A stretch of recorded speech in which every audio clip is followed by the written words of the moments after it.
Barakata Yahweh, Barakata Yahabushai, Bahasham, Rakah Kudash, Barakatum. First and foremost, I want to give all praises, glory, and infinite honors to Yahweh, Bahasham, Yahabushai. Double honors to the apostles and elders of Great Millstone who rule and teach well, and peace and salutations to you sincere Akim out there, pushing this word in truth and sincerity to the four corners of the globe. May you brothers endure until the end. This is the brother Ra'aya with another video, and I'm going to start it off in Jeremiah chapter 50, verse 9. For lo, I will raise and cause to come up against Babylon an assembly of great nations from the north country, and they shall set themselves in array against her. From thence she shall be taken. Their arrows shall be as of a mighty expert man. None shall return in vain. And this verse is dealing with future biblical prophecy, specifically World War III, that third woe in Revelation chapter 9, verse 12, where Russia and the other nations of the earth are going to shoot 200 million nuclear missiles onto the United States of America. Because when we go through this verse and break it down, that's what it's saying. For lo, I will raise and cause to come up against Babylon, which is speaking of the United States of America, which in the scriptures is known as Babylon the Great, the virgin daughter of Babylon, as well as spiritual Assyria and spiritual Sodom and Egypt as pursuant to Revelation 11 verse 8, an assembly of great nations from the north country being Russia, which is also known as Gog in Ezekiel chapter 38, and the spiritual Medes in the scriptures. And that assembly of great nations are not only Russia's allies like China, Iran, and North Korea, but also the allies of the United States of America, such as Britain, France, Germany, and these other NATO nations that are going to turn against her in that day and ally themselves with Russia. As it says in Revelation chapter 17, verse 16, and the 10 horns that thou sawest upon the beast, these shall hate the whore and eat her flesh and burn her with fire.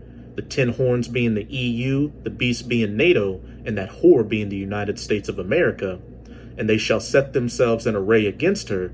From thence she shall be taken. Their arrows shall be as of a mighty expert man. None shall return in vain. And those arrows are symbolic for the nuclear missiles, because what you have to remember is that when the prophets saw these visions thousands of years ago, they didn't know what a modern day nuclear missile was. They weren't going to say the Satan II, the hypersonic missile, or the Zircon in the scriptures. So they described it the best way they could with what they knew during their times, ancient weapons of war, such as bows and arrows, spears, javelins, flying swords, etc., etc. And like I just said, all these nations are going to shoot 200 million nuclear missiles onto the United States of America, which is going to turn it into the biblical lake of fire from sea to shining sea, and then a desolate, uninhabitable wasteland afterwards. And the reason Russia is known as the North Country is because what's north of the United States of America? You've got that Arctic Ocean region, and then Russia.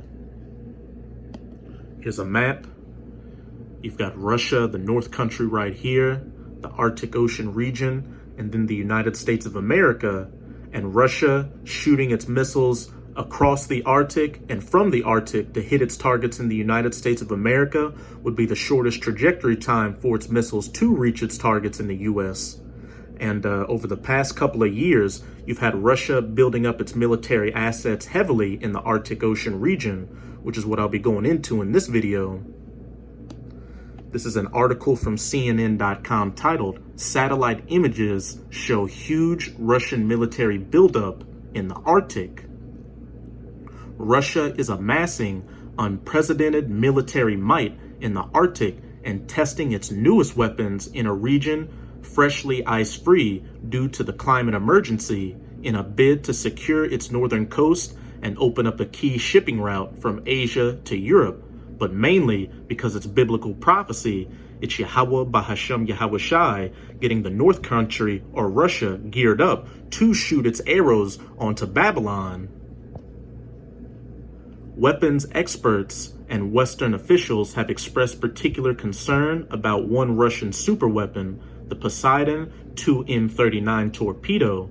Development of the torpedo is moving fast, with Russian President Vladimir Putin requesting an update on a key stage of the tests in February from his defense minister, Sergei Shoigu, with further tests planned this year, according to multiple reports in state media. And I'm gonna play a little bit of this video. And real quick, here's a disclaimer. I do not own any of the footage in this video, nor do I stand to make any money off of this video. This video is not monetized. This video and all the footage shown in it is simply being used for educational purposes. It's a new frontier, expanding for all the wrong reasons, with pushy neighbors rushing in. Russia is seeing the Arctic ice melt fast and filling the gap with a military build-up, some of it on Alaska's doorstep, not seen since the Cold War. Key is a new generation of superweapons like the Poseidon, 120-mile-an-hour nuclear-propelled stealth torpedo. It's designed, say Russian officials, to sneak past US coastal defenses and detonate a warhead, causing a radioactive tsunami to hit the east coast with contaminated water. Experts told CNN the weapon is, quote, very real. It'll be tested in the summer near Norway, whose intelligence head said it's not only the ecological damage that could be bad. It is in a testing phase. It's a strategic system and it's aimed at targets and has then an influence far beyond the region in which they test it currently. But it's a new and it's something we need to get our hands around and our heads around and understand what this really means. Some said Russian President Vladimir Putin was fantasizing when he revealed this and other new weapons like the hypersonic Zircon missile in 2018. But continuing development and tests make them very real. Russia is projecting an image that it's developing new technologies, and this, of course, is destabilizing the strategic balance. They are now starting to develop those capabilities that could reach the United States and its NATO allies. That's not all Russia is up to. CNN has obtained satellite images revealing the persistent build-up of Russian bases along its northern coastline, part of what a US State Department official called a military challenge. Close to Alaska, at Providenia and Wrangel Island, are two new radar stations with, stationed in Anadyr, a quick reaction alert force of bombers and jets. West in Kotelny, a thin strip of land has seen, over 7 years, the slow growth of a large airstrip. And in Nagurskoye, in the northernmost point, is another base that's sprung up since 2015, one of several in the Arctic decorating the colours of the Russian flag. Nagurskoye and the nearby airfield of Rogachevo are both home to MiG-31 jets, recent arrivals. And further west at Alenya Guba on the Kola Peninsula, over the past 4 years, experts believe a storage facility has slowly been built up for the Poseidon torpedo. Russia has had its eye on being the Arctic power for years and is now moving to make that happen. Yes, this is its coastline for sure, but US officials have expressed concerns to me that this build-up is not just about protecting, it's also about projecting power across the ice, even towards the North Pole. There are new resources to exploit under the ice. So with this video, as it says in Isaiah 55 verse 11, so shall my word be that goeth forth out of my mouth. It shall not return unto me void, but it shall accomplish that which I please. You're seeing biblical prophecy take place before your very eyes, and nothing will happen to stop Russia and the other nations of the earth from shooting 200 million nuclear missiles onto Babylon the Great, the United States of America. Back in Jeremiah chapter 50, I'm going to jump down to verse 41. Behold, a people shall come from the north country, Russia, and a great nation, and many kings shall be raised up from the coasts of the earth. Not only Russia's allies like China, Iran, and North Korea, but the allies of the United States of America like Britain, France, Germany, these other NATO nations, etc., that are going to turn against her in that day and ally themselves with that north country. They shall hold the bow and the lance, those nuclear missiles. They are cruel and will not shew mercy.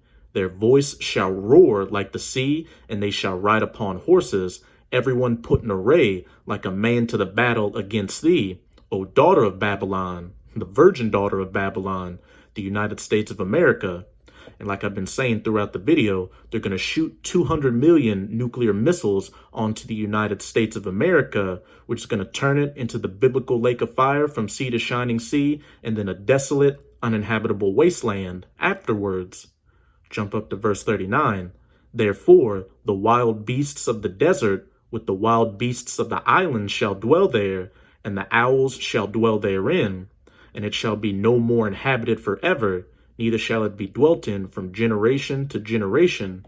After the dust settles, and America is that wasteland, that desolate wasteland, no human is ever going to set foot on this place ever again.